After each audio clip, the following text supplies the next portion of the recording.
Burkina Faso was once considered a beacon of political hope in Africa. For decades, it was ruled by Blaise Compaoré, who maintained power through a mixture of stability and authoritarian control. But in 2014, everything changed. The people of Burkina Faso had had enough. They took to the streets in huge numbers to demand Compaoré's resignation after he attempted to change the constitution to extend his rule. The result was a successful revolution, which led to Compaoré stepping down and the installation of a transitional government. The people thought they had won their freedom. But just as they were preparing to hold their first democratic elections in years, a military coup tried to take it all away. The coup plotters, loyal to Compaoré, sought to restore the old regime, but the coup was quickly thwarted by the people of Burkina Faso, who took to the streets once again. Despite the quick failure of the coup, it raised important questions about the future of Burkina Faso. How could the country heal after such a traumatic event? What could the government do to ensure stability and prevent further unrest? But why are we talking about the past? Well, in 2025, the Burkinabe government made a controversial decision. They decided to extend amnesty to those who were involved in the coup. This decision sparked intense debates both within the country and internationally. Why would the government choose to forgive those who tried to destroy everything they had fought for? Here, we would like to take a moment and thank you for supporting us and being a valued part of our strong community. And if you are not yet a member, we encourage you to join us and help build an even stronger community together. Let's get started.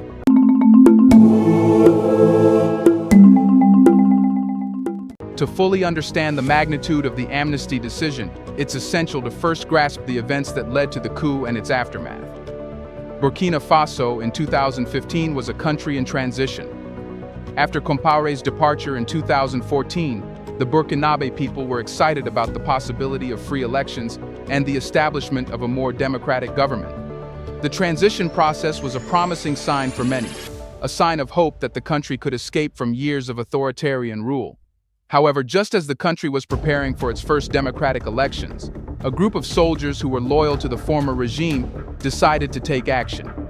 In September 2015, these soldiers launched a coup in a last-ditch attempt to bring back Compaoré's old guard.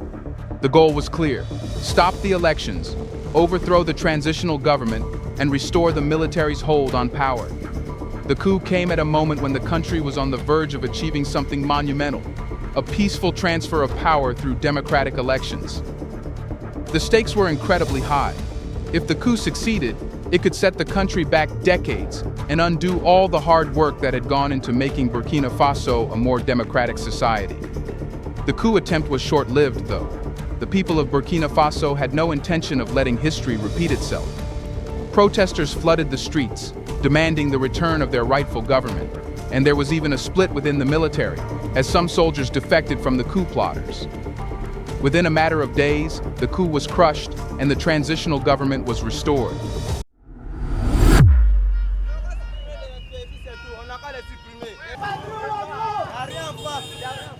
Le président de la transition est démis de ses fonctions. First, the president of the transitional government is dismissed. Second, the transitional government itself is dissolved. Third, the National Transitional Council is also dissolved. Fourth, a wide consortium is committed to form a government that is devoted to political development and to achieve inclusive and peaceful election. If we are here today, it's to stand against the egotistical interests of the Presidential Guard, which is in the process of killing civilians, of threatening the people. We cannot accept that 3,000 people can threaten a whole nation. We are going to take back the power. The power is in the street. We don't care for the CDP. These are not blanks.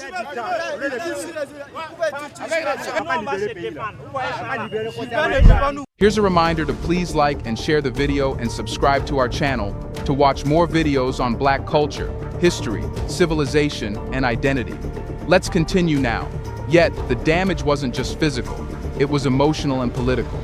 The coup had exposed deep divisions in the country, and it showed how fragile the country's progress toward democracy really was. For the new government, the next steps were crucial. The question became, what to do with those who had attempted to violently disrupt the country's democratic transition? The decision wasn't an easy one, but it was clear that the country had to move forward, and quickly. Burkina Faso needed stability, and that would require finding a way to address the political fallout without exacerbating divisions. Here a thought comes. Why not just forget people and move forward? Well, let us tell you why this was a big deal and shouldn't be ignored. The 2015 coup was a watershed moment for Burkina Faso, one that could have derailed the country's democratic progress. But beyond the political consequences, the coup had far-reaching implications for the Burkinabe people. It was not just a struggle over power between military factions. It was a clash of ideologies, a battle for the very soul of the nation. The timing of the coup made it all the more significant. The country had just rid itself of a long-standing dictator in 2014, and the people were finally on the verge of having their voices heard in free and fair elections. The coup, then, wasn't just an attempt to change the political landscape. It was an attempt to take away the democratic future that so many Burkinabe had fought for. If the coup had succeeded, it could have thrown the country into a state of chaos, with years of political instability once again looming on the horizon. The country would have faced yet another cycle of authoritarianism, and the hopes of the people would have been dashed. But the coup also revealed how deeply divided the country still was. Compaoré's supporters were not ready to let go of the power they had enjoyed for decades. They weren't willing to give up the system that had benefited them, even if the country as a whole had rejected it. This division wasn't just political, it was societal. It reflected the broader tensions between those who wanted to move forward with democracy and those who wanted to cling to the old ways. The coup was a reminder of how hard it would be for Burkina Faso to break free from the past and truly embrace democratic reforms. The government, therefore, faced a difficult task. How could they unite a divided nation while ensuring that the democratic process was protected? How could they rebuild trust when those who tried to tear down the system still held sway in certain parts of society? The decision to offer amnesty became a key part of the government's strategy to avoid further conflict and heal the political wounds of the past. The decision to offer amnesty to those involved in the 2015 coup was one that would forever shape the course of Burkina Faso's history. For some, it seemed like a natural move toward healing, a decision aimed at uniting a country fractured by years of dictatorship, revolution, and political chaos. For others, it seemed like a dangerous compromise, one that could allow those who tried to destabilize the government to walk away without consequences. So why did the government go down this path? First, we have to understand that Burkina Faso was in a fragile state. The 2015 coup had exposed deep divisions within the military and the population at large. Many people were still loyal to Compaoré and his regime, while others wanted to forge ahead with a new democratic government. If the government pursued punishment instead of reconciliation, it could have risked plunging the country into a cycle of violence and unrest, potentially making the situation even worse. The amnesty decision was ultimately made with the hope of breaking that cycle. By offering amnesty, the government was trying to put the past behind them. It was about offering a fresh start, not just for the soldiers involved in the coup, but for the entire country. The government recognized that holding on to old grudges could stall the progress the country had made. They needed to show the people of Burkina Faso that the future mattered more than the mistakes of the past. But the decision wasn't made lightly, and it wasn't just a simple act of forgiveness. It came with clear conditions. The soldiers involved in the coup had to publicly admit their roles, and they had to commit to helping the country fight insurgency and restore peace. This wasn't a free pass. It was a chance for redemption. We will talk about the law too, in detail. Anyways, the critics of the amnesty law argued that it was unjust and that those who had tried to overthrow the government should face some form of punishment. After all, how could the people of Burkina Faso truly move on if those responsible for the chaos were not held accountable? However, the government believed that the only way forward was through reconciliation, and that the country couldn't afford to be divided any longer. Now that we know why the government decided to offer amnesty, let's take a deeper look at how the law works. In essence, the law provided a path to forgiveness for the soldiers involved in the coup, but it came with conditions. The soldiers had to admit their role in the coup and take responsibility for their actions. There was no escaping accountability, but the government was willing to offer a second chance to those who were willing to come clean. The second part of the deal was critical. The soldiers had to commit to helping the government address the growing threat of insurgency in the region. Burkina Faso, like many countries in West Africa, was facing an increasing number of insurgent attacks from insurgent groups.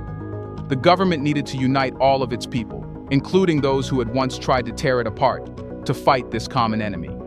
The amnesty law wasn't just about forgiving past mistakes, it was about ensuring that the country's future was secure. To make the amnesty law work, the government had to ensure that it wasn't just a symbolic gesture. There had to be clear consequences if the soldiers failed to live up to their promises. The government needed to show that forgiveness wasn't a free pass, it was an opportunity for redemption.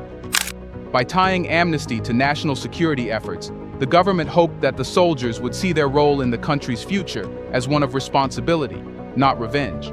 But there were challenges. How could the government ensure that the soldiers would truly follow through on their commitments? How could they make sure the amnesty didn't become a tool for further political manipulation? These were the questions the government had to grapple with as they implemented the law. Now, let's take a closer look at what amnesty meant for the soldiers involved in the 2015 coup. On the surface, it might seem like they were getting off easy.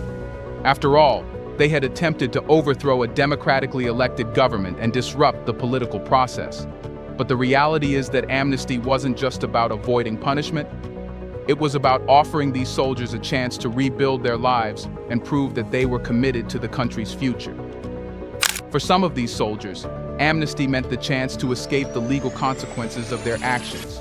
The law wiped out any charges against them, and they were able to reintegrate into society without facing retribution.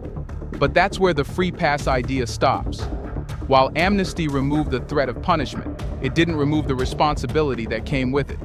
These soldiers had to prove they were willing to contribute to the peace and security of Burkina Faso, a country still dealing with the scars of political turmoil and external threats. For many of the soldiers, the amnesty represented an opportunity for a fresh start. They were being asked to move beyond their past actions and focus on the future. In return for their forgiveness, they had to demonstrate that they were genuinely committed to rebuilding the nation they had once tried to destabilize. It wasn't just about escaping the consequences of their coup attempt. It was about becoming part of the solution, working alongside the government and the people to restore stability and prevent further violence. But for others, the amnesty might have felt like a loophole.